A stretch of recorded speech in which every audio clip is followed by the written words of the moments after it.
You know, when I had you sign this talent release, I didn't know it included stuff like this. Oh,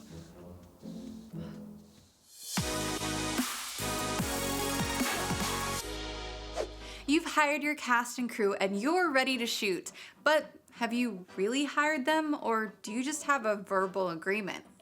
Well, having a contract like a deal memo in place can help make things official, as well as protect you and the crew you hire. So let's go over a few common contracts so you can really seal the deal. Get it? Like a deal memo? Oh, you got it? Oh, okay. First, let me say you should always have contracts, even if you're working with friends. And here's why. Most of the time, conflicts happen because different parties had different expectations. Contracts set clear expectations so that everyone can be on the same page and have a document they can reference in the future should a conflict arise. I've personally found that anytime I've had a contract in place, the actual project goes smoothly, while the times I didn't have contracts in place, they tended to end up in conflict. So, by having contracts, you're ensuring a smoother shoot and you're protecting both your production and your cast and crew members. Now, there's lots of contracts involved in filmmaking, but since we're indie filmmakers here, let's go over two of the most common types of contracts you'll want to use. First are deal memos, and these are contracts used when hiring crew members. Now, union crew members might have their own deal memos, but if not, as the production company, you'll want to provide your own.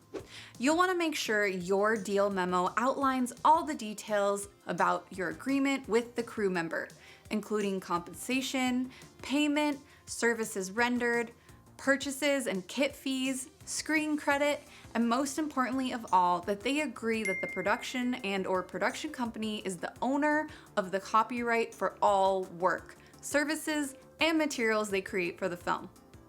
Since deal memos are essentially legal documents, you'll want to make sure it covers you for things like attribution and obligation as well. So it's always a good idea to have an entertainment lawyer take a look at your deal memo to make sure it's tip-top in the eyes of the law.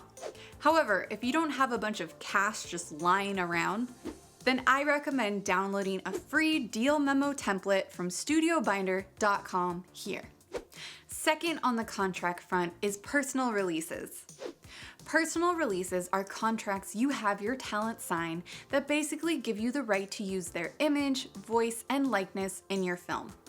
Without it, you can get into some serious trouble down the line, so make sure you have all of your talent, including background actors, sign one before any filming begins. You'll want to make sure your personal release includes details about your production, gives the production company and/or the producer the right to use the talent likeness and image, as well as details about the talent. Note, however, that personal releases for minors may differ in some ways, such as needing to include a section for their legal guardian to sign. Also note that if you're shooting behind the scenes stills or footage of the crew as well, you'll also want to make sure that you have the crew members sign a personal release.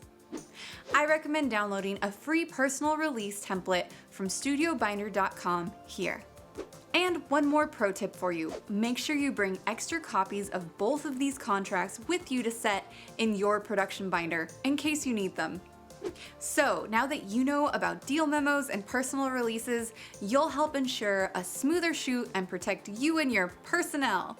Get it? Like personal release? What? Oh, it's not funny when I explain the joke? Oh, right. Does your contract really say you get 20 treats a day? Okay,